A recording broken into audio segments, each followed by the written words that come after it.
நேற்று சூரசம்ஹாரம் முடிஞ்சதுக்கப்புறம் தான் வேலையவே ஸ்டார்ட் பண்ணியிருந்தேன். ஃபஸ்ட்டு வந்து மதியானம் பூஜை சாமான் மட்டும் விளக்கி வச்சுருந்தேன். வீடு துடைக்கிறது, அதுக்கப்புறம் குளிக்கிறது எல்லாமே சூரசம்ஹாரம் முடிஞ்சதுக்கப்புறம் பண்ணிக்கலான்னு ஒரு வேலையாக பார்த்துட்டு வந்துட்டு குளிச்சுட்டு பூஜை பண்ணுறதுக்கு வந்துட்டேன். விளக்கு எல்லாமே மஞ்சள் குங்குமம் வச்சுட்டு சாமி கும்பிட்டாச்சு.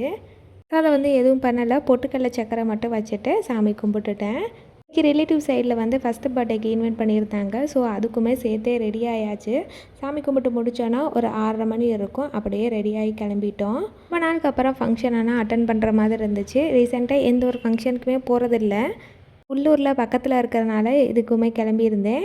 போயிட்டு கொஞ்சம் நேரம் வெயிட் பண்ணிட்டு கேக் கட்டிங் முடிச்சதுக்கப்புறமா சுற்றி உள்ள ரிலேட்டிவ்லாம் பார்த்து பேசிட்டு அப்படியே டின்னர் சாப்பிட்றதுக்கு போயாச்சு. பர்பிள் கலரில் டீம் செட் பண்ணியிருந்தனால எல்லாமே பர்பிள் கலராகவே இருந்துச்சு. டின்னருக்கு நிறைய ஐட்டம் இருந்துச்சு. எல்லாத்தையுமே கொஞ்சம் கொஞ்சமாக சாப்பிட்டு டின்னரை முடிச்சுட்டு இந்த சைடு பீடா, சுக்கு பால், ஐஸ்கிரீம் இதெல்லாம் இருந்துச்சு. அதே நைட்டாக சாப்பிட்டு வீட்டுக்கு வந்தாச்சு. நாளைக்கு பார்க்கலாம்.